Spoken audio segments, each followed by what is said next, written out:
the paper trail. Let's go, go, go, go, go.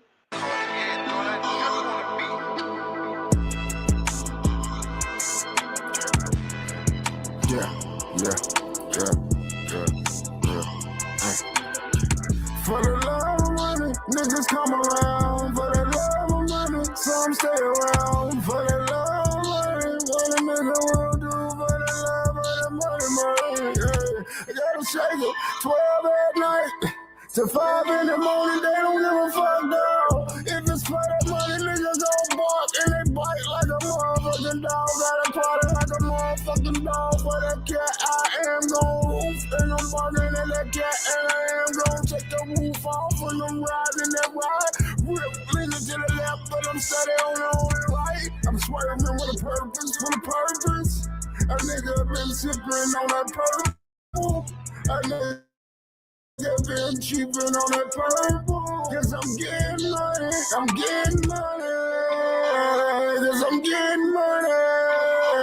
And I'm laughing all the way to the motherfucking bank. And I'm telling her, tell me later if she thinking what I'm thinking. Damn me getting money. I walk about the bank and I stuck up in the wheel.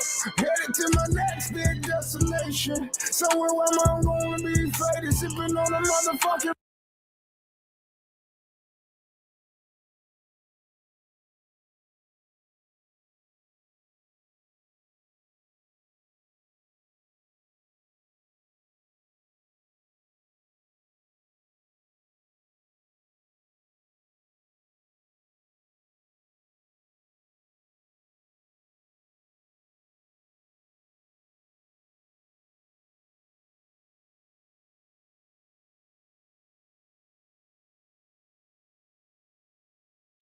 More gang. There are some very these creepy, weird men behind the scenes. They're running everything. They're abusing kids. They're doing crazy stuff. But one of the biggest names that keeps coming up as far as demonic, powerful men that are up to no good is Peter Thiel. Now, this guy has been associated with some very, very dark and unusual things. He has been apparently heavily included in the Epstein files. He's mentioned he's all up in there, okay? But there's a bunch of other things that have been going viral with him lately that are very strange, and I'm going to talk to you about them in this video. Namely, the suspicious death of his boyfriend in 2023 and his connections to the streamer Clavicular, where people are saying that he's actually bankrolling him. So first off, just to give you some context of Peter Thiel, I want to show you just a little bit of background from this video from James Lee. He did a really good kind of breakdown of Peter Thiel's background and who he is. I'm going to show you this to give you the context, and then I'm going to show you some of the disturbing plans that Peter Thiel and Epstein were allegedly coordinating together as exposed by the Epstein files. You would prefer the human race to endure, right?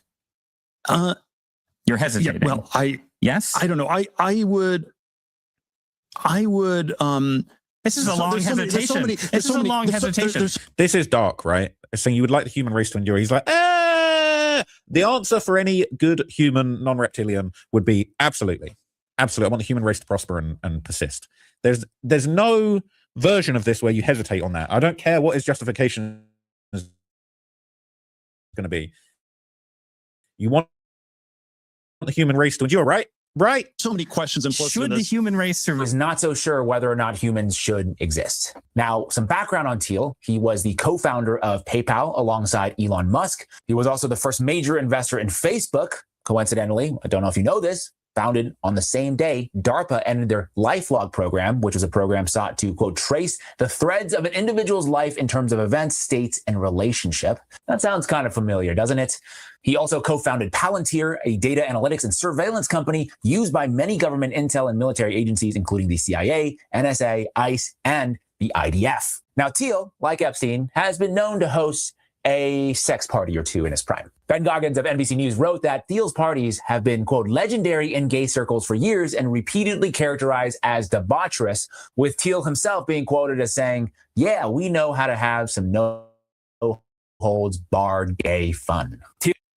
Now, look, I got no problem with anyone doing what they want to do. You know what I'm saying? Sexuality, I accept whatever anybody wants to do, especially in the privacy of their own lair. But that is pretty hilarious. Yeah, we know how to have some no-holds-barred gay fun. I don't know if maybe some of those holds should have been barred. I don't know if some holds should be barred. But hey, you have all the gay fun you want. I'm in favor of that. But this guy is definitely dark. Thiel has also been working on building his own island in the French Polynesia to basically basically establish a kind of a non-governmental colony. Always with the islands, right? These rich billionaires with their strange plans. Always with the islands. Now, just to be clear, there's no record that implicates Thiel in Epstein's illegal underage sex trafficking operation.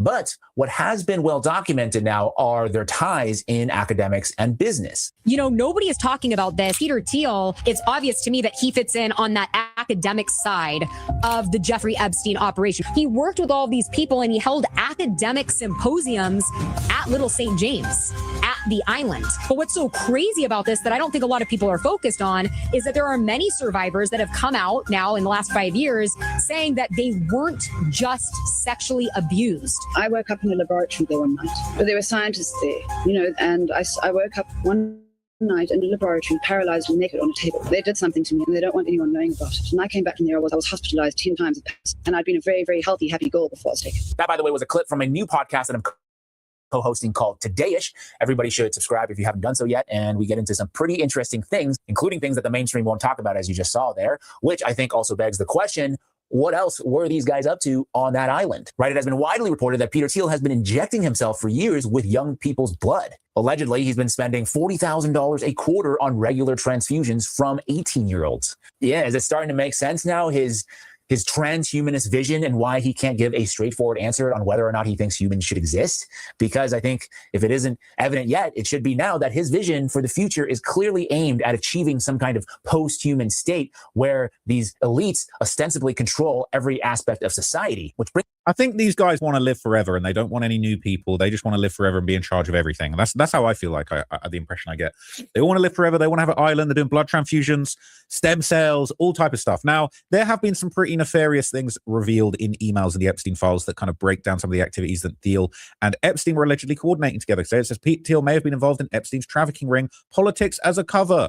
Okay, this guy says, I've been noticing weird emails between Epstein and Peter Thiel. They keep referencing meeting for politics, but this one jumped out at me as explaining it. They seem to be using the word as cover because this directly asks him what region would keep him the most appetizer and how the group will keep him entertained. And Peter got really into politics that year. There's a few like this. So let's just see. All right, so back and forth. It says, a weekend filled with interesting politics at my house. Sunday come. You will love it. From Jeffrey Epstein. They said, or October the 1st or 2nd. They said, where would be good for you and what types of people would you find the most appetizing? Europe, Mideast, Russian, politics, science, woo. So kind of obsessed with politics this year. Russian, European, always interesting. So I'm certain the group can keep you entertained, okay? People are saying it appears they had a very big need for blonde Eastern European Russian girls, although isn't Thiel gay. So I'm 100% sure that Epstein catered to whatever his sick group of friends wanted. There are others involved who knowingly went for boys or men like Kevin Spacey. Says one statement from a child said the younger girls got more money or were worth more. There is, these things are just vile, right? So I said this months ago and the response was he didn't go because he's gay. Little boys were being trafficked too. Said he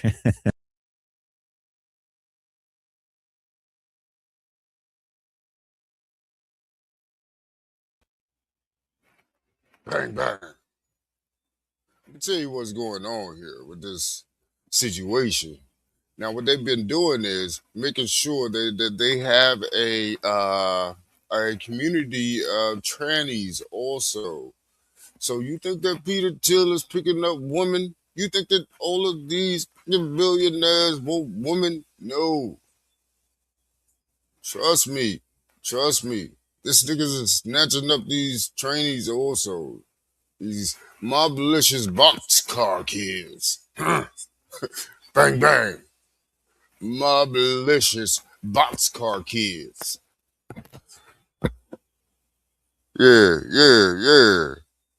they want them all. The hermaphrodites, the trainees, the regular ones. You think these people got a regular appetite?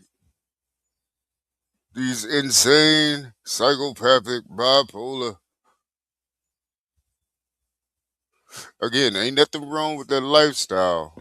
But we know this fool ain't out here picking up no goddamn woman. Now, that dude could look like a woman that he done picked up. I'm pretty sure. MOBLICIOUS boxcar kids. We don't know what the fuck y'all do in the dark. You know what? And keep me from the dark that y'all in. You nasty motherfuckers.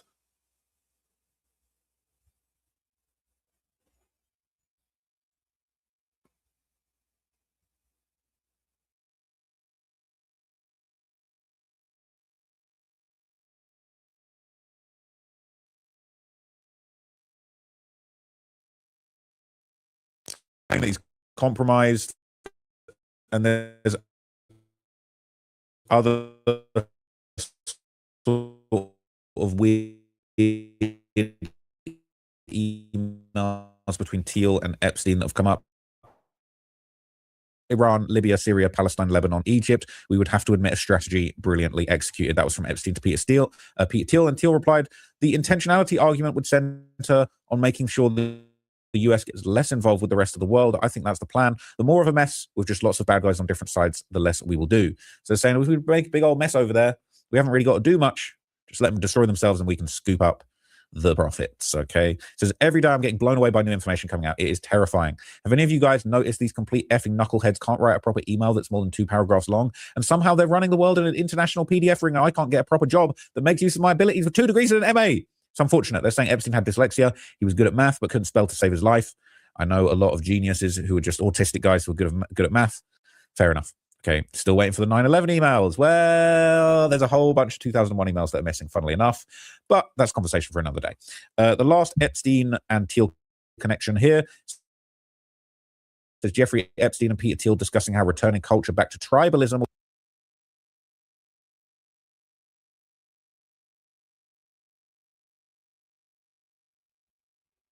These are boxcar boys, MOBLICIOUS boxcar boys.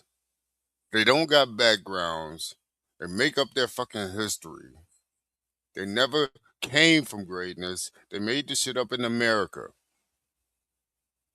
These niggas are ruling this MOBLICIOUS boxcar boys gang from America. They're not running this shit from Europe, Africa, or China. Afro-Eurasia is not running this motherfucking show. These motherfucking ignorant ass fools are in America running amok.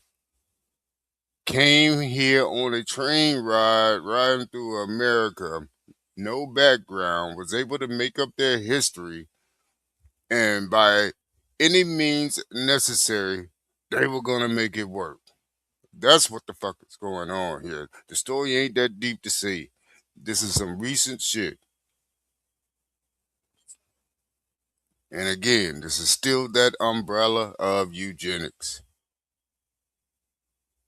Yeah, but like I said, I'm snatching that umbrella. I'm going to take my knee and bend that bitch across my knee. You ignorant imbeciles. And give me back my goddamn tax dollars. You ignorant imbecile. I've been paying for these fucking orgies. I want my shit back with interest, you ignorant boxcar MOBLICIOUS boys. You train riders. No background.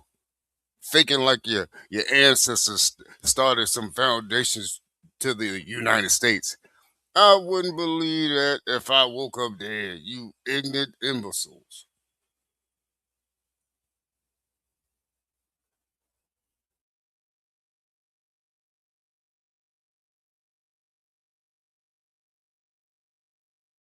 We'll let them collapse the worldwide economy so they can buy everything at a bargain price. These guys just want everything for themselves, all right?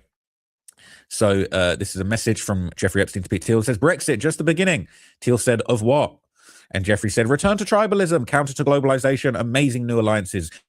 You and I both agreed 0 interest rates were too high. And as I said in your office, finding things on their way to the collapse was much easier than finding the next bargain. They want to buy everything at a discount. Okay, they want to buy all your stuff. They want to buy your home. All right, they want to buy absolutely everything you got going on. So people are in the comments saying, what's the point of growing your wealth when you're already a billionaire at the cost of others' lives? People are saying it's just a mental illness, just one approved by society. So Brexit and anti-globalism were the real conspiracy all along. Okay, very, very interesting. The logic behind this is as follows. I keep my network safe while I crush yours. I keep you at bay in small island-like local communities. I control the network connecting the isolated islands. You hate your neighbor, you hate the network. I move freely from island to island, and you lose control over the system I rule. Okay, they're saying this was Charles Manson's logic when he was running around with his family murdering people. They wanted to start a race war, then come out from hiding to, at the end, to rule. Thiel is just reading from Ayn Rand's draft of the same script, not realizing his bodyguards will have him hogtied in the broom closet of his bunker on day 2 of the apocalypse that he aims to bring about. That's crazy. Now, look, okay, I don't want to get sued, don't want to get in trouble. This is just some public information, all right, and I'm not connecting any dots, but, okay, as I've discussed, there's been many suspicious deaths connected to Jeffrey Epstein, and there is a lot of talk at the moment about this suspicious death that is going on related to Peter Thiel. This is Peter Thiel's Instagram model boyfriend plunged to his death weeks after witnessing messy showdown between the billionaire mogul and his husband when he crashed the couple's New Year bash. What? Excuse me? Okay. Another person plunging to their death. So basically, okay, so married billionaire mogul Peter Thiel, whose male model boyfriend Jeff Thomas died after plunging from a Miami high-rise last month, had a messy confrontation with his husband during the couple's New Year's Eve party after Thomas was discovered among the guests, Daily Mail can now reveal. Thomas was in a 3-year relationship with PayPal co-founder Thiel, who put him up in a $13 million mansion tucked away in the Hollywood Hills, gifted him with lavish European trips, a $300,000 sports car, and the most coveted parties in town. Now their circle of friends believe that Thomas's death, a suspected suicide, was related at least in part to his depression over the incident after he was financially cut off from Thiel's largesse. The exchange took place when Matt Danesian, Thiel's husband and longtime partner, arrived separately to join their New Year's celebration, only to discover Thomas was one of partygoers at the posh event held at Thiel's Miami Beach compound. How you got compound? I need to get that off screen.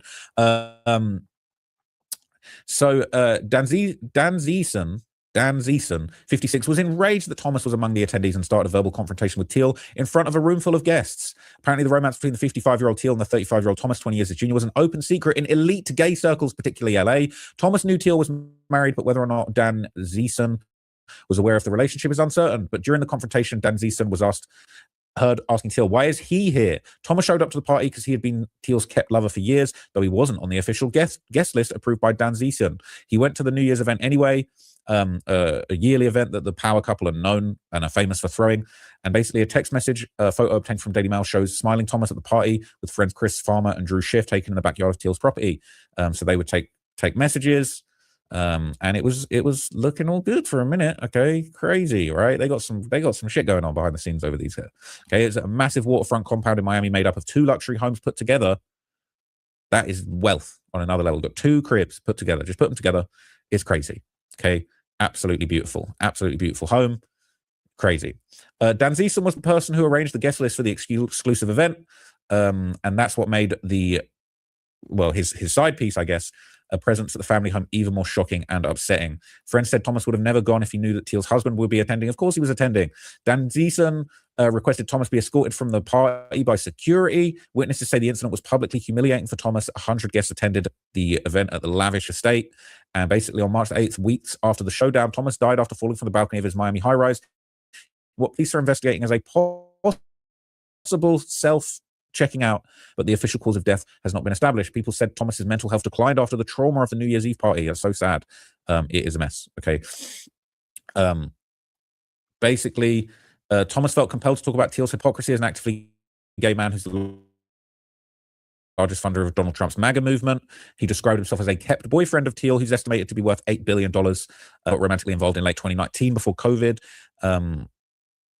Basically, they're saying the stunning model provided intimacy in exchange for financial support and stability. You already heard about the $30 million crib, the $300,000 car. He was living the lap of luxury. But after the New Year's Eve incident, he was cut off by Thiel. Thomas violated the terms of his non-disclosure agreement after he spoke to the media, and that's when their relationship began to fray. Now, that is a scary detail. Okay, he would open up about his struggles with mental health. He posted selfies of himself in a lot of places. He had a friend, she had Birkin. He was on that Peter Thiel program. Okay, he was planning to become a Miami firefighter, but 48 hours before his death, he was FaceTiming his family, sharing excitement about completing his EMT course in his future in Miami. Doesn't really make sense. He did post a selfie in a plunge pool with the caption, "A cold plunge a day keeps the doctor away," with the hashtag cold plunge wellness mental health. Now, that doesn't sound like somebody that would want to check out, but hey, stranger things have happened. Okay, it is quite scary. It just makes you wonder what was really going on with these guys, right? A police report shared that Miami police were called to the luxury building in Brickell at 4:12 p.m. When emergency personnel arrived, his body was found on the pool deck outside the Icon Brickell complex, and he was pronounced dead by fire and rescue. His dog was taken by animal control, and his ex-girlfriend his ex-boyfriend would now be taking care of it. They said the investigation is ongoing. Okay, the detectives had been in contact with Thiel and planned to interview him as part of the probe. There's no suggestion of any wrongdoing by Thiel, right? And I'm not suggesting there's any wrongdoing by Thiel, but it is a bit strange. Okay. It is a little bit strange. They're saying, I did wonder why he was at Peter's party for New Year's when Matt had no idea who he was. That might make sense then.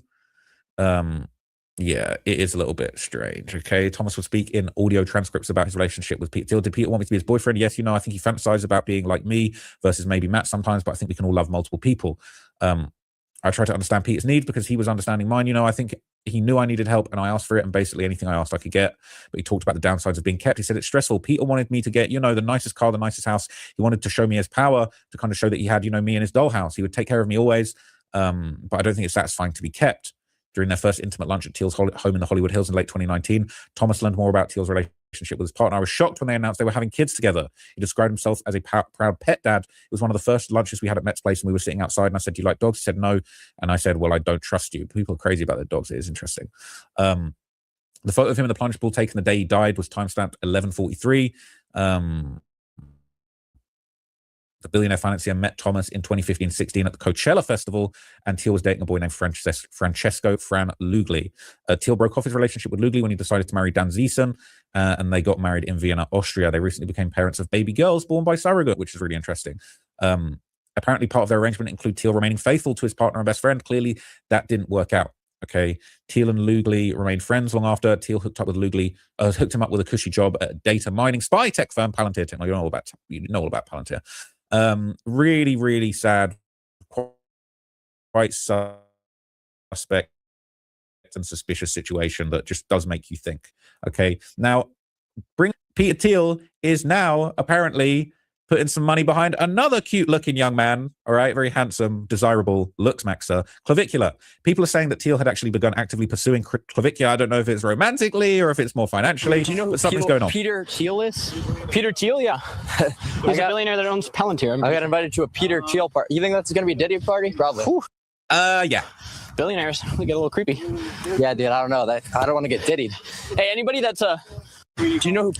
You might get more than Diddy at the Peter Thiel party. That's all I'm going to say. Okay, that's all I'm going to say. Now, Clavicular later claimed that he was actually blacklisted from Thiel's exclusive events after publicly referring to them as Diddy parties. Maybe the truth hurts. I don't know. But he was blacklisted after saying that. Yeah, man. I got to be on the grind, bro. They hate me if I don't stream. Yo, I see you're like everywhere, bro. You're with fucking Nelk. You're with fucking 6ix9ine. Yeah, bro. Fucking Peter Thiel trying to get in your...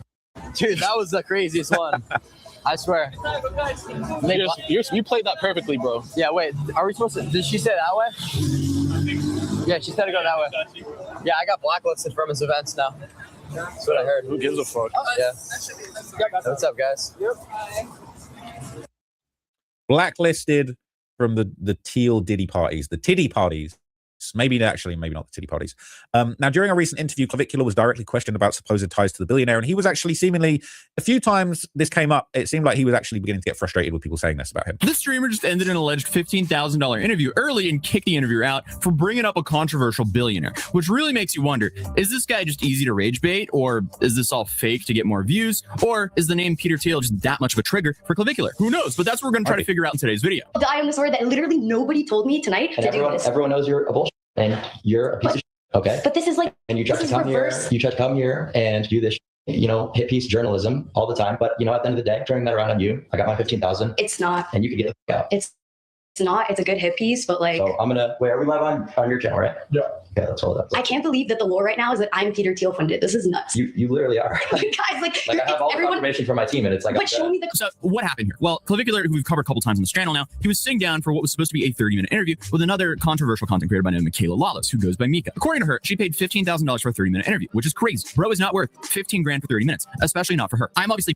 It kind of makes sense because he's got the motion right now. But anyway, the last thing I'm going to leave you with, this is one of my favorite channels that's been coming up recently, Trap University. Okay, this guy is legendary when it comes to talking about crime, hip-hop music, gangster rap, various gangs from all around the world. And he's been looking into Peter Thiel. He's been looking into Epstein. He's covered this in a few videos recently. And he basically investigated the interviewer's background and suggested that maybe she's the one with ties to Peter Thiel. This was a really interesting reverso card pull. Than ever. But in my opinion, this woman, Micah, is who raises the most questions. So I had never heard of her, and somehow she had $15,000 to pay Clavicular for an interview. And out of everything she could have talked about, she chose to ask him about Palantir and Peter Thiel, which is completely outside of the world Clavicular lives in. Around Miami and Arizona trying to have sex with women. Out of every influencer Peter Thiel could be associated with, I just failed to see why this guy would be one of them. So I did some research, and this woman is Michaela Laluz. I hope I said her last name right. And she doesn't even have 30,000 followers on Instagram, and she has less than 100,000 on TikTok. So if anything, it would appear that someone was funding her. And I'm just being fair, because even though I don't agree with everything this guy does, I won't pretend that this narrative makes sense. I'll admit that I was suspicious when he got upset about her asking him about Peter Thiel, but then I had to question, who is this girl? And who gave her $15,000 to pay someone for an interview, especially in this era where everyone has a podcast? But apparently, she didn't just come out of nowhere, and she has a public LinkedIn office of a Dubai prince, which right there shows that whatever she says needs to be analyzed, because it's well known that to be an influencer in the UAE, there are certain things you have to agree to say and not say. And despite going to college in Canada, she's been working in the UAE since at least 2022. And before that, it says she was a NFT collector? What the fuck am I reading? So it appears that she is funded by the royal family of Dubai, which I only say because she works as an advisor in the Sheikh's private office. But how does someone get in a position like this? It's clear that she already had money before 2022 if she was collecting NFTs, and she appears to have been a manager and actress in some type of children's series. But before that, in 2017, she was herself with the former president of Poland, which is something that she was apparently doing while she was a student at Ryerson University. So does the UAE want people to think that this random kick streamer was funded by Peter Thiel? Or does she truly believe this accusation for some unknown reason? Who gave her this information? Now, I will say, it's very interesting that Peter Thiel has made some pretty big investments in the UAE, which would fit with Clab's accusation that Michaela is being funded by Peter Thiel. But her being funded by Peter Thiel would only make sense if maybe Peter was trying to get back at Clavicular for turning down his party invitation. Now, that's a really interesting theory. I could see Peter Thiel wanting to get back at Clavicular for turning down the party invitation. I've heard Peter Thiel is pretty vindictive. I believe he single-handedly brought down Gorka for exposing him, which actually was pretty interesting. But look, I don't have no problems with Peter Thiel. I don't want to have issues with Peter Thiel, but I do think all of this stuff connected to him is pretty dark. And I do think him basically saying that he doesn't want humanity to continue was one of the most chilling things I've ever seen. They call him the Antichrist on South Park. He is definitely not having some great PR. Very suspect things going on around him. But let me know what you guys think of Peter Thiel, man. Am I barking up the wrong tree? Am I messing with the wrong person? Palantir going to be on my ass. I might have to buy some shares. I don't know. But listen, man, let me know what you guys thought of this. I think Peter Thiel is a very interesting character. I could dig into him more if you find this interesting. Pause. But yeah, let me know what you think, man. I'll be back with some more videos. I'm going to take a little break now and come back with some more topics this afternoon. But thank you for supporting. Thank you for watching. Very, very strange times we're living in. I'm out for now. Thanks for watching. Peace.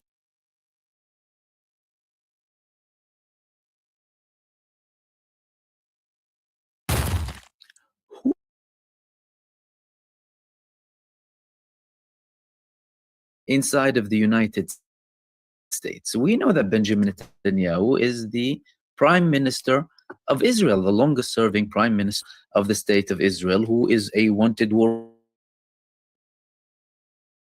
criminal as well. And he is conducting one of the most barbaric genocides. Netanyahu. So we have already a name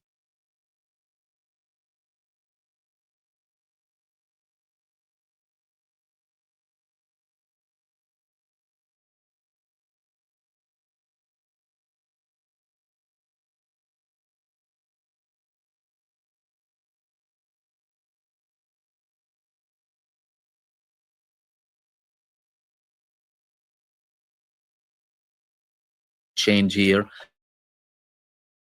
by his father, and now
of the State of Israel, who is a wanted war criminal as well.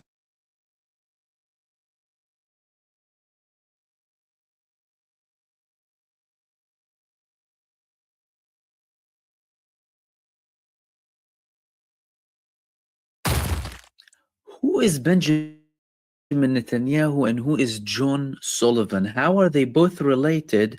And why do they share the same social security number inside of the United States? We know that Benjamin Netanyahu is the Prime Minister of Israel, the longest serving Prime Minister of the State of Israel, who is a wanted war criminal as well. And he is conducting one of the most barbaric genocides in history. We also know that his dad, Ben-Zion Milikovsky, changed his name previously from Milikovsky to Netanyahu. So we have already a name change here by his father. And now Benjamin Netanyahu is Benjamin Netanyahu, but there is something deeper than that. There's been an article published approximately 30 years ago, just 29 years ago, in the Washington Report on Middle East Affairs. This article was talking about none other than Benjamin Netanyahu, calling the article spook, terrorist, or criminal. America's Mysterious Files on Benjamin Netanyahu. Now, in this article, they're talking about the fact that Benjamin Netanyahu has dual citizenship. He can't say he has dual citizenship. Now he officially said that he got rid of his American citizenship because a dual national cannot be a prime minister in Israel, but we'll get to that in a second. Look at what they stated here. Netanyahu lived both in Israel and the US, first grade in Israel, second, third in the US, 4th through 8th in Jerusalem, high school in suburban Philadelphia, military service in Israel, BA and MA at MIT. He held dual citizenship, which enabled him to travel freely between both countries, study in the US, receive federal loans to cover his education costs at MIT, and work legally.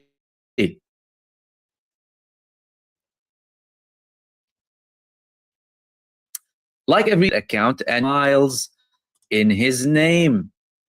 Nevertheless, Netanyahu's files differ from those of most US citizens. Why? Because the Israeli weekly Ha'ir at the time reported that 4 requests for credit approval appear in US Social Security file number 020364537. Now, I went to check if 2 people can share a Social Security number in the US, and that didn't turn to be the case. 1 person, 1 Social Security number. 2 people can't share a Social Security number. They continued here. Under each request, one finds a different name. This is where things get interesting. Benjamin Netanyahu, Benjamin Nitai, John J. Sullivan, and John J. Sullivan Jr. 1 man, 4 names. Okay.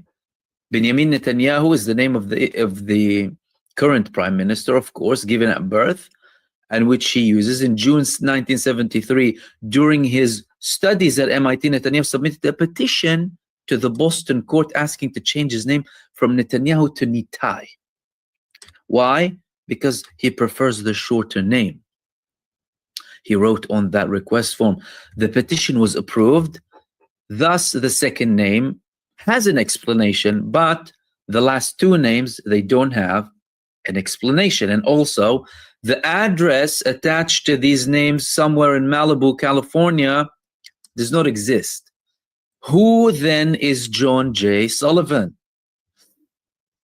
Biranit Gorin and Einat Berkovich from Ha'ir tried to find out. They looked into Netanyahu's credit account. This file is supposed to hold information regarding bank accounts, loans, credit cards, and so forth. Yet, surprisingly, the file was empty. It is as if Netanyahu never had a debt, never taken a loan, and always paid his build upfront and in cash. Why? Goren and Berkovich then attempted to examine Netanyahu's social security file, but were denied access by the US authorities. They did, however, find out that Netanyahu's file has a different classification than most. Different classification than most people. They were denied access not merely due to the 1974 Privacy Act, but because he had the file as confidential. File had confidential classification. Gori and Berkovich have explained that such a classification only applies to 5 categories of people. Those who work for one of the 3 federal agencies, FBI, CIA, and IRS, or those who are considered to be terrorists or criminals. Since it is unlikely that Netanyahu fits the latter 2 categories, well, according to the article, he is now a wanted war criminal. This was in 1996. He's a wanted war criminal and he's a terrorist leading a country. Or that he worked for the IRS. They're questioning that at the time. It appears that he was on the payroll of a security agency, the CIA or FBI. Was Benjamin Netanyahu a double agent? I mean, I read articles over a year ago when Benjamin Netanyahu was going ahead with this genocide and how much damage he was causing to Israel. Some very well-known names in the Israeli media started to raise questions. Is Benjamin Netanyahu planted there to cause the destruction of the state of Israel?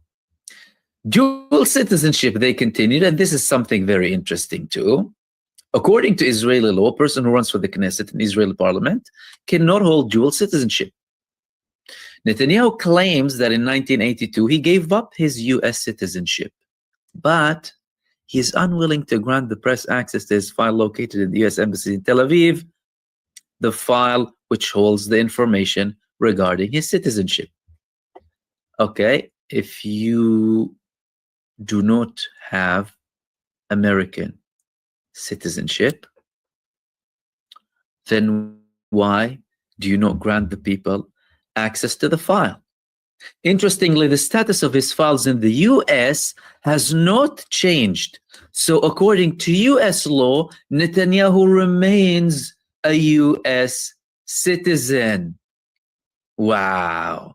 So we have a person who has been misleading his own country by being an American and an Israeli, doing all of this, changing names multiple times, saying or having some sort of links to John J. Sullivan, or we don't know if he is John J. Sullivan and acting like he's Netanyahu. I mean, there is a history about his father there and the fact that he is the son of Ben-Zion Milikovsky. But hey, everything is possible nowadays, especially with the fact that you can't find any details about this John J. Sullivan guy or John J. Sullivan Jr. That is unless the United States protected Netanyahu. He was indeed a tool coming from the United States, and they indeed protected him with different names so that, well, Benjamin Netanyahu can do what he wants to do. However, this whole article, by the way, that I came across raises even more questions than answers. I'd love to hear what you guys have to say. I hope you enjoyed this video.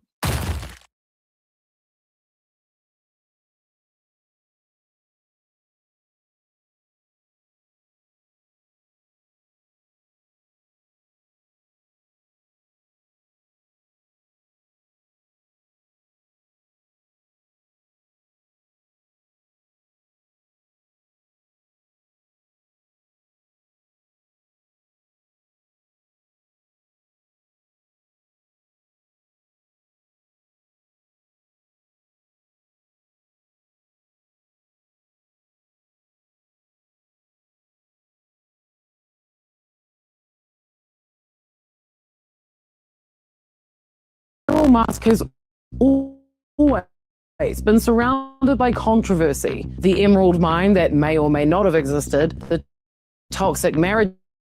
For most people,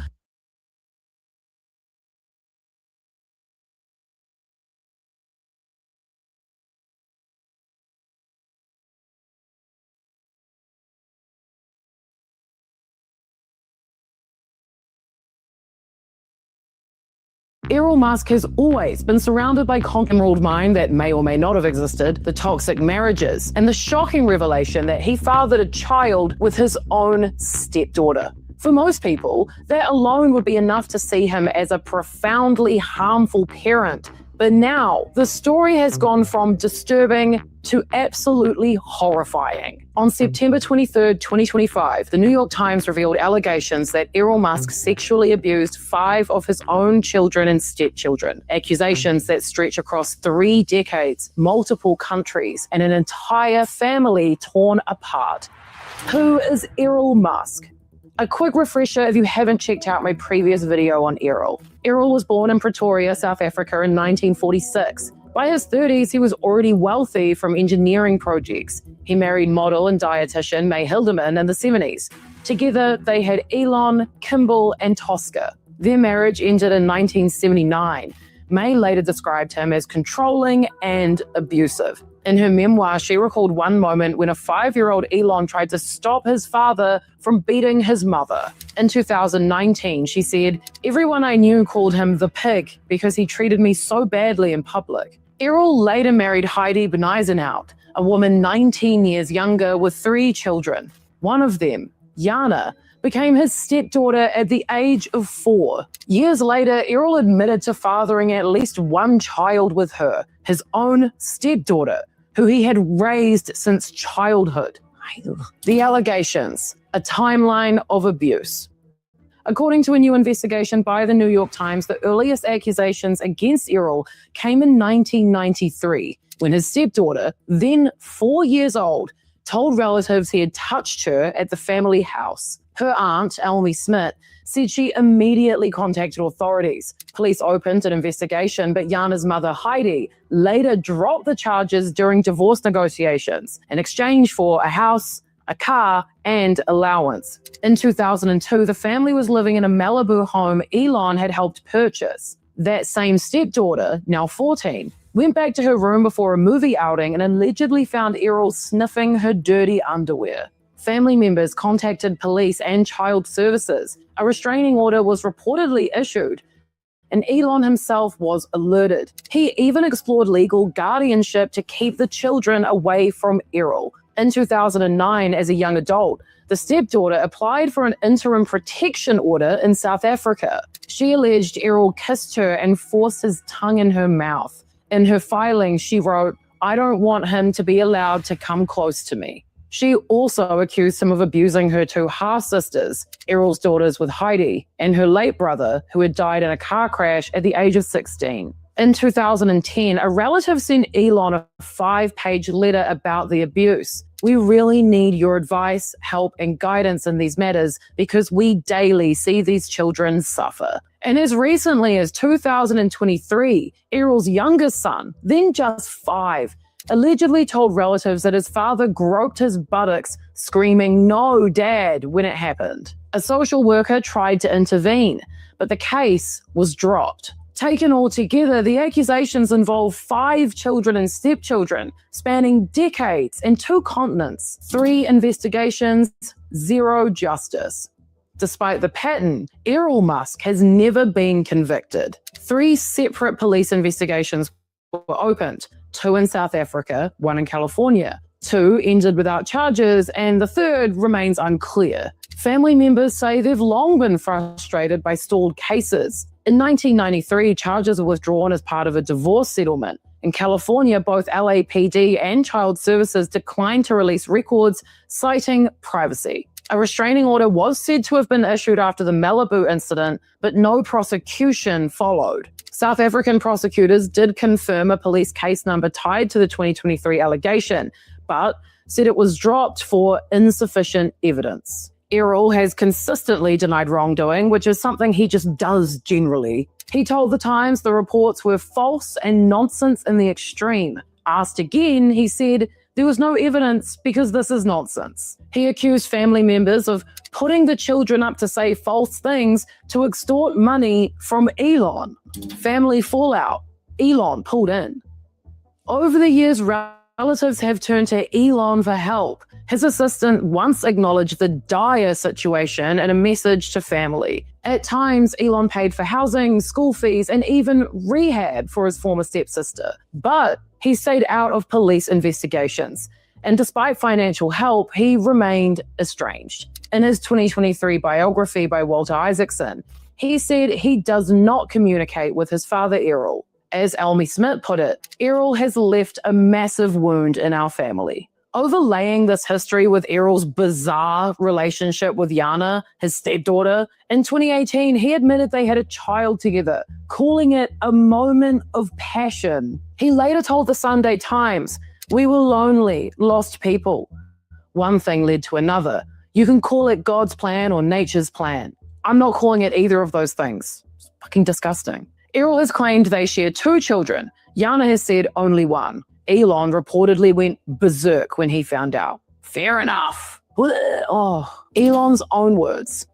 Elon Musk has rarely spoken about his father, but when he has, it's damning. In a 2017 Rolling Stone interview, Elon broke down in tears. He was such a terrible human being. You have no idea. My dad will have a carefully thought out plan of evil. He will plan evil. Almost every crime you can possibly think of, he has done. Almost every evil thing you could possibly think of, he has done. In Isaacson's 2023 biography, Elon said living with Errol was a terrible idea. He recalled being berated for hours after losing a fight. He lost it, went ballistic, as he often did. He had zero compassion. And in 2023, Elon posted that while he and Kimball supported their father financially, Errol still broke conditions by engaging in quote-unquote bad behavior. Even the world's biggest Elon hater can hear the pain. Knowing what we know now, Errol has subjected his family to all the worst forms of abuse for decades, and he's still just running around. But despite all of that, Errol insists he and Elon are close. We are very close, he told reporters. He's claimed Elon gifted him a Bentley while also criticizing his son's parenting. He hasn't been a good dad. They were too rich, too many nannies. The bar is very low, but I still think he's a better father than Errol. Errol has also tried to cash in on the Musk name, launching a Musket meme coin and pitching a Musk tower in Dubai. Neither went anywhere. The legacy of harm. So what does it all mean? On one level, Errol Musk is just another disgraced patriarch. But because his son is Elon Musk, one of the most powerful men in the world, the story carries a broader weight. These stories are difficult to talk about, but they matter because cycles of abuse don't just fracture families, they ripple outward and shape the people who go on to shape the world. If you want the full backstory, the Emerald Mine myths, the marriages, the bizarre political rants, check out my first Errol Musk video. I highly, highly recommend you go look at it right now. And if you do value deep dives into stories others shy away from, hit subscribe. It's the best way to keep this channel alive and digging. And also it's really fun. And we're here 5 days a week and we're all friends and it's really cool. Bye. Bye.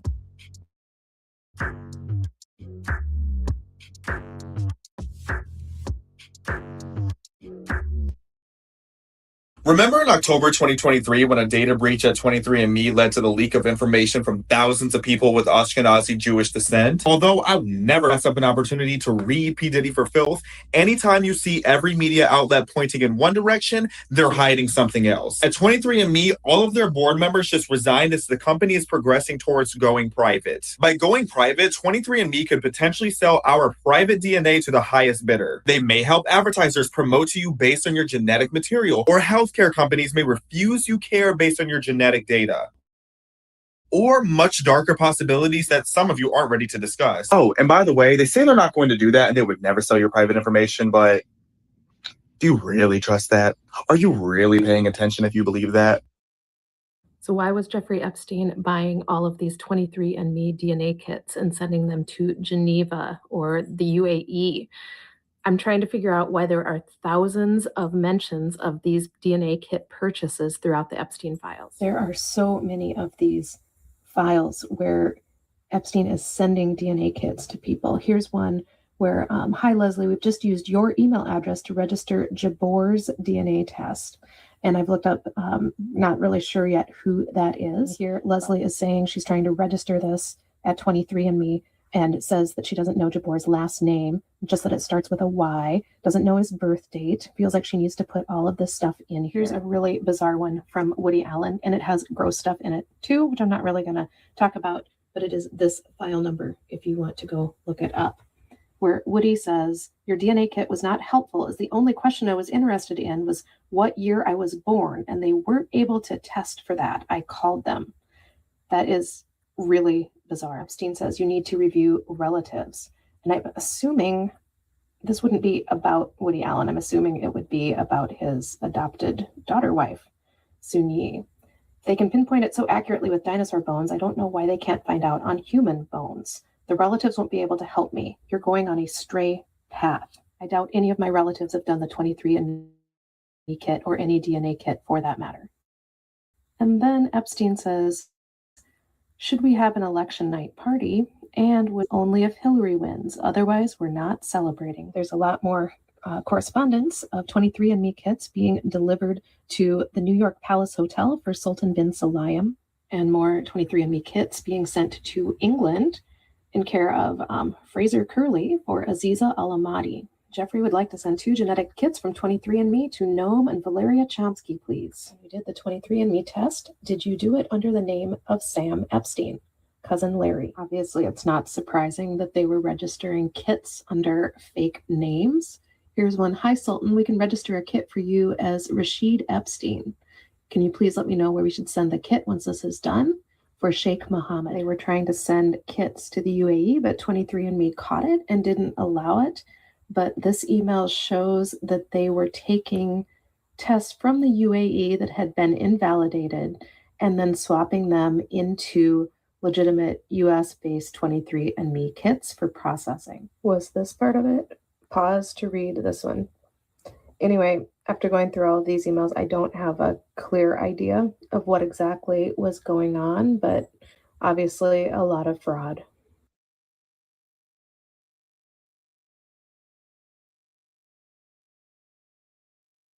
What's up, everybody? I hope you're having a good day. Yesterday, I posted a video about the jerky that was mentioned in Epstein emails and notes and stuff like that, and all those files and everything. And I went on to explain what that jerky possibly could be from my evidence that I've found, or information I've found, I should say, about this. I want to be clear about this evidence I'm talking about, or this information I'm talking about. It's not classified or anything else like that, but it is protected and limited. It's protected, guys. That's the best thing to put it like that. So anyway, Epstein was involved in a little bit more than just the pedophilia stuff, human trafficking. This human trafficking went well beyond just children and girls and all that stuff like that, the sex stuff and all that. Of course, we all know about what goes into human trafficking, about the organs and all that other stuff that goes with it, including infants and stuff. We already know about that, but this went on a little bit more than that. But the other day, and about the old world order stuff, I mentioned the Bogotov twins. There's some mystery to me about their birth and all that like that, but one of the things about it was, guys, they was heavily invested in gene splicing, gene editing, and DNA research and things like that. So most likely a lot of these Ancestry.coms or 123Me or whatever those DNA research things that you could do at home or send in from home was part of this elaborate network they had set up. Was started with the Bogotovs, essentially, and then of course now found out that Epstein was heavily involved in this DNA research, gene editing, gene splicing kind of stuff, and he was going around and basically a lot of his efforts was getting DNA samples from different people around the world in different persons of note, I would say that. Make sure he got DNA evidence from them also. Of course, there's been speculation, good and bad, about who was doing this for and what. And it all goes back to that little state in the Middle East that's stirring up a lot of problems, which is Israel, of course. I'm not going to beat around the bush. It all leads back there, a lot of this. Who he worked for exactly, we're not sure, or everything like that, and everything. But all the information has pointed to this exactly, that he was also doing heavily involved in gene editing, gene splicing, and DNA manipulation and extraction or collection of DNA samples. A lot of the people that went to his motels or whatever, parties and things like that, the islands, stuff like that, they would leave DNA samples, and he was there to collect it, okay? And this goes across the board to pretty much everybody that visited his establishments. The thing is about this DNA, guys, of course, we know that they do this stuff, this manipulation with DNA. They can also create clones. They can create organs with this stuff and everything else like that. So it's not too hard to imagine where this goes from here.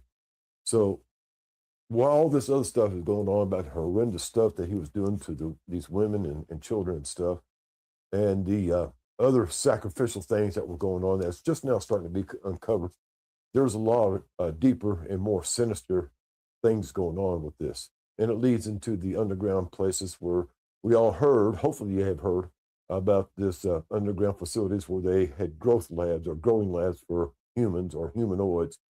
And they perpetuated the thing by kidnapping children and females and even males in some instances to perform these birth centers where they just use these people for genetic manipulation and growing clones and stuff like this or whatever else they was doing. And all the sacrificial stuff they was talking about. Guys, the sacrifice stuff, bad as it is and everything like that, it's just part of what's going on here, guys. It's just another part of it. This goes so deep into so many layers to it, guys. You wouldn't believe it. And like I said, a lot of this information is protected. It's not classified or sequestered in any way like that. I can't really reveal where they come from. But this is gathered from years of looking into things and other things that's connected to this whole 9 yards. It's all coming out here shortly. And one of the videos I made the other day is, you can't drain a swamp unless you cut off the water supply to it. So that's how you drain a swamp. First, you got to cut off the water supply. And that's pretty much what we're seeing going on. And unfortunately, some of the people that might be involved in drying out the swamp might be part of the drying out process too.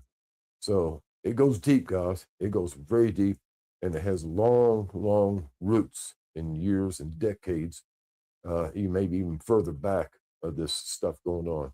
But this is part of the Epstein thing that's going on that people are not talking about, that the public don't know about. But guys, it goes very deep. So that's just another part of what's going on with this Epstein stuff that they're not telling us, and what the truth is there. Hope y'all have a groovy day. And as always, guys, since we've got so much negativity going on in the world, it's time to start spreading positively. So if you know somebody that's not got anybody around them, they're kind of lonely or whatever, reach out, get in contact with them, talk to them, see if they need anything, see if they need a helping hand. That's always good. The weather's turning nice, so get out and start enjoying it. Y'all have a groovy day. Later, taters. What in this flat realm that Elon is trying to convince us we don't live in is that?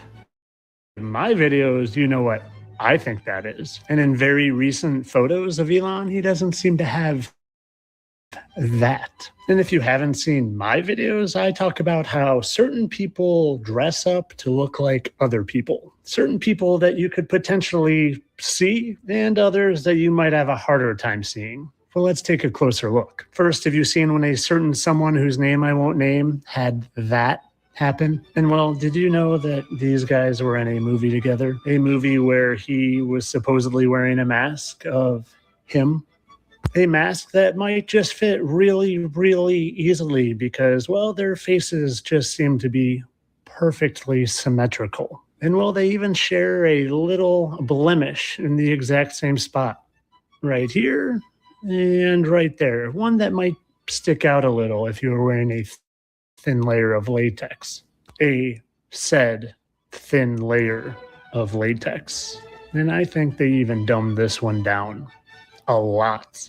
But I'll show you how they just put the truth right in plain sight. And if you're paying attention and if you know how these people work, well, you see what this scene really is. This scene where they dumb down this mask and make you think there's no way that they could actually ever use this. And then they throw in a little CGI manipulation where it's clear they're using CGI just to throw you off the scent. But this is what they do. They tell us right in plain sight, and it's up to you to figure out that Philip Seymour Hoffman in real life is being played by the other guy. And he got sick of doing it, so they had to... And they tell you in other ways too. Like I said, you just got to be paying attention. And when they say random, obscure movie lines, you should pay closer attention like this. White chocolate! White chocolate. What a random thing to just yell out in the middle of a basketball game. Do you see whose favorite dessert is white chocolate? How coincidental. Now getting back to the topic that got us started in the first place. If they're doing it with him, and they're doing it with him, and they're doing it with him, then they're most certainly doing it with him. Him that is part of the club, like they're all part of the club. And I sure hope you don't think he's fighting for the good team, because none of them are.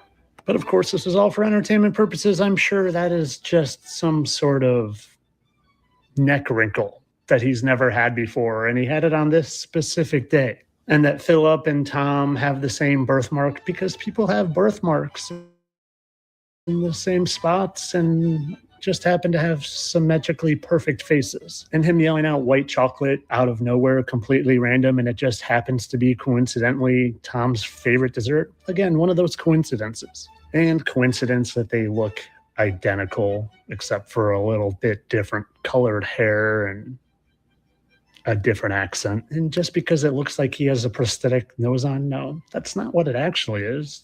They just look alike because celebrities look alike because they're going for that symmetrical face look. Entertainment only, people.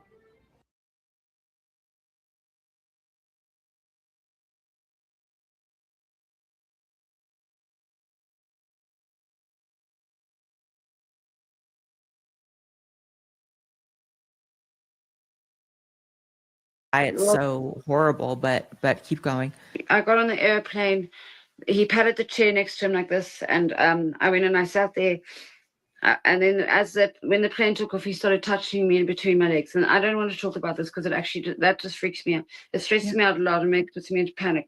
Because then I knew that they were going to try to kill me if I didn't comply. And my name was not on that flight log. My name was on many other flight logs, but they left my name off that flight log. Sorry, can I have a cigarette break? And you ask me any other questions from here.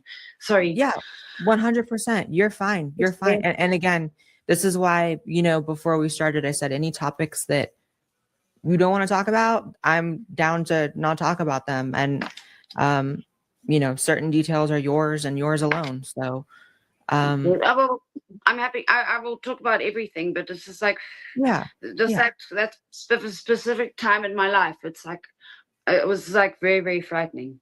Yeah. So it's easier to, and then you tell me any other questions and I'll keep going. Yeah. I know that Epstein had many locations that his operation was, happening at. There's the island that most people know about. He had a place in Florida. He had a ranch in New Mexico. I guess we can start with just the most known location. What was your experience